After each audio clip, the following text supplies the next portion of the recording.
Enquanto eu rezava, enquanto meditava,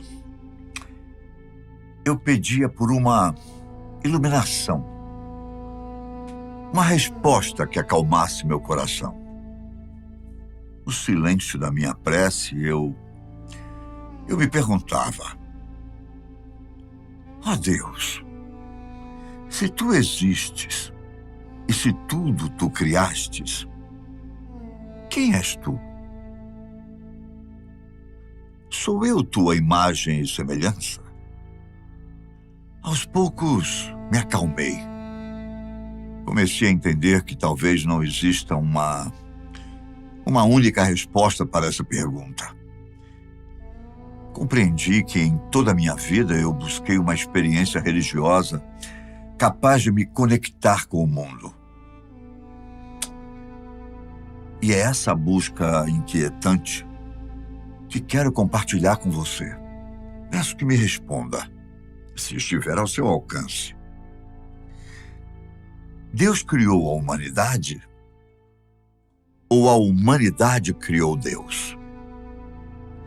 Se Ele é o Criador de todas as coisas, quem criou Deus?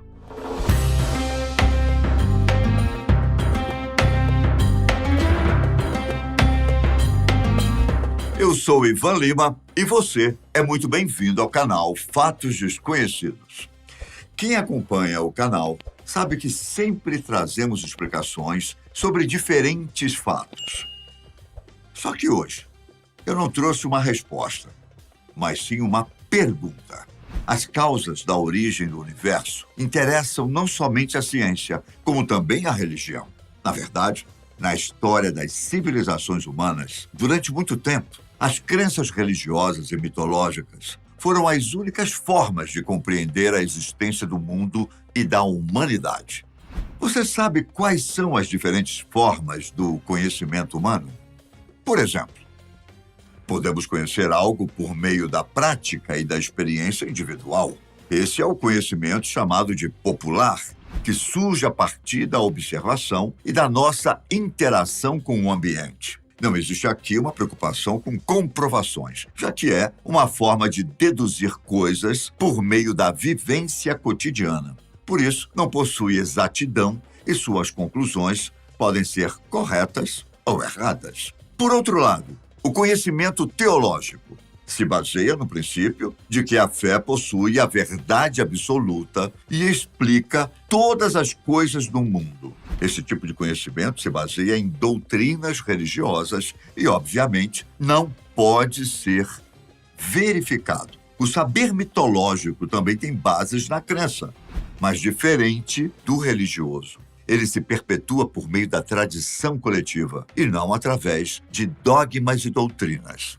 Enquanto isso, o conhecimento filosófico se baseia na lógica e na crítica. Por meio do raciocínio e do questionamento profundo, essa área do saber busca construir conceitos, teorias, hipóteses, mas nem sempre pode ser verificável.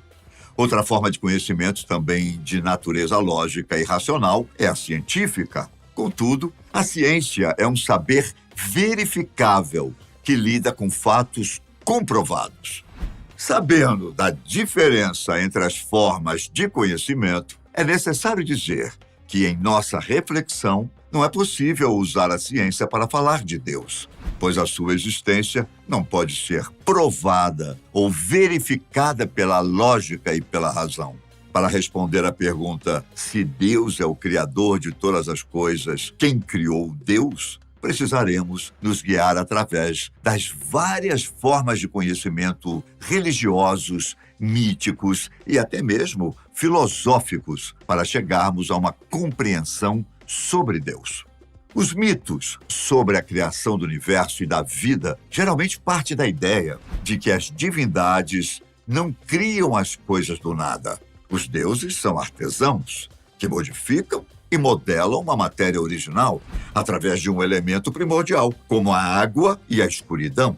O ser divino divide e multiplica as outras coisas do mundo. Datado de aproximadamente 4.000 anos atrás, o mito babilônico Enuma Elis conta que no princípio de tudo, Nada possuía nome ou um destino traçado.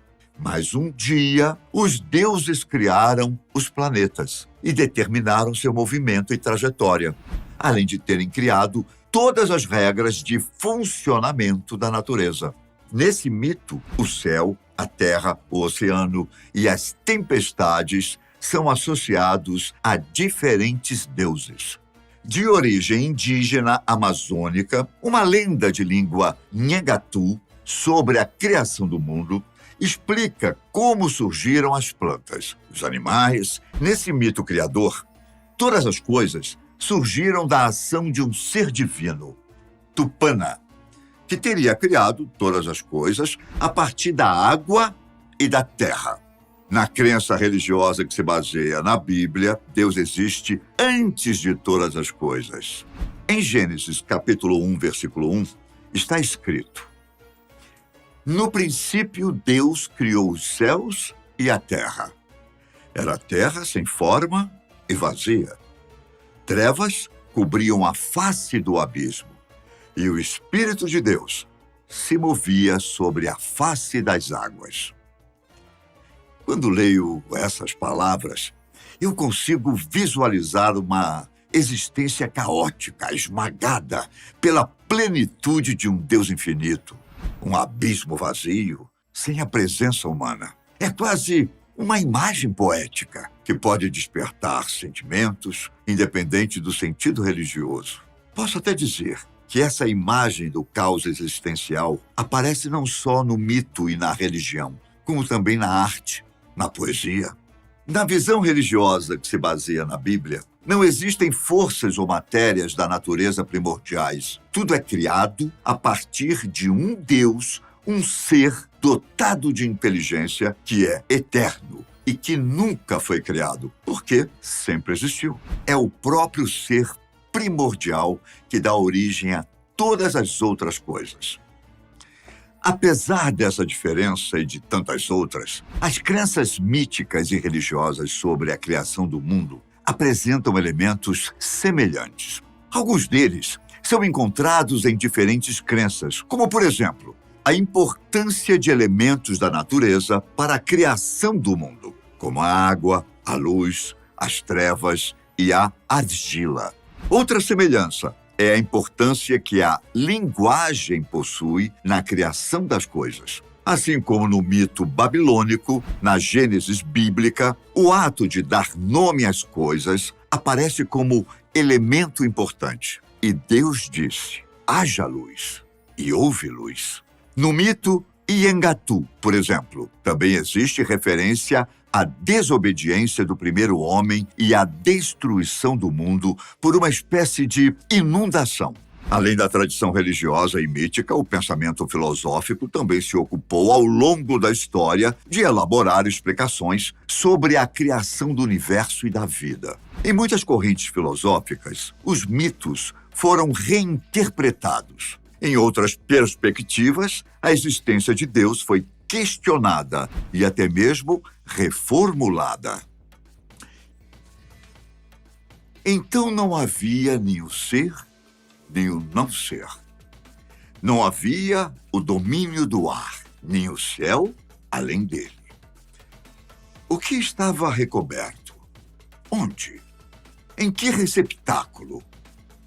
Existia um abismo de águas profundas? Então não havia morte, nem havia imortalidade, nem havia distinção entre dia e noite. Essas são as primeiras frases de um hino da filosofia indiana do Rig Veda. De forma crítica, o texto questiona sobre o que poderia ter existido antes que todas as coisas do mundo passassem a existir.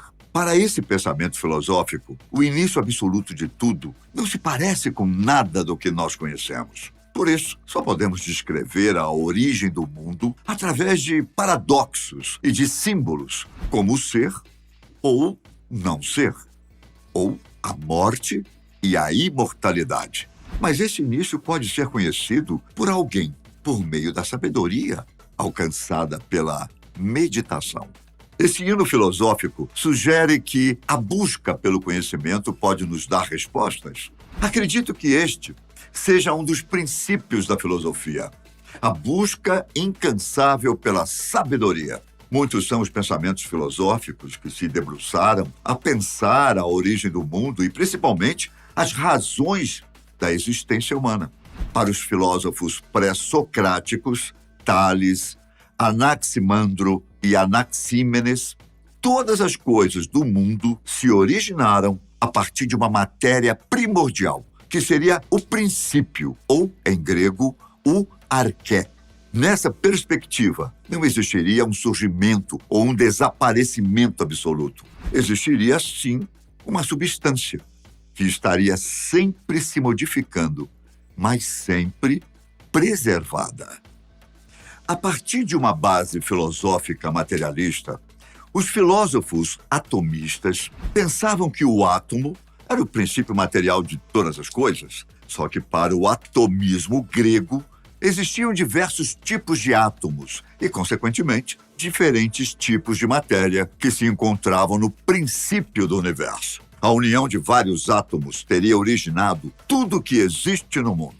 Para os atomistas, essa partícula seria uma forma geométrica, cheia, que preenche o espaço e, além dela, só existe o vazio. Diferente da filosofia de base materialista, Santo Agostinho se dedicou ao conhecimento filosófico dentro da tradição religiosa cristã e chegou à conclusão de que Deus fez o universo através da palavra, que seria eterna. Por isso, para o filósofo, Deus criou tudo através da sua sabedoria, que seria o princípio de tudo. Apesar de levantar questões filosóficas, Santo Agostinho não dá outras respostas para além da crença religiosa cristã de que Deus está fora do tempo comum, sendo Deus o próprio tempo e o início de tudo. A criação do universo estaria em outro lugar, no princípio divino. É claro que não seria possível falar somente desse breve tempo que temos sobre todas as reflexões filosóficas a respeito da criação do mundo. Mas vale a pena dizer que, em nossa existência humana, sempre buscamos compreender o universo, o nosso lugar no mundo e o propósito da nossa vida. Em busca de completar o nosso vazio existencial, criamos a religião, a arte, a cultura.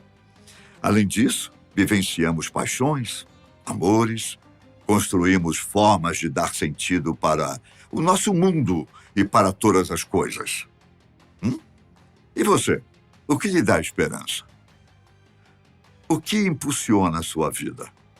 Espero que diversas coisas possam fazer de você um ser criativo e, ao mesmo tempo, uma criatura que experimenta momentos únicos de contemplação da vida. Espero que tenha gostado do tema de hoje. Até a próxima reflexão sobre a religião e a existência. Um grande abraço, fiquem com Deus e até a próxima. Tchau.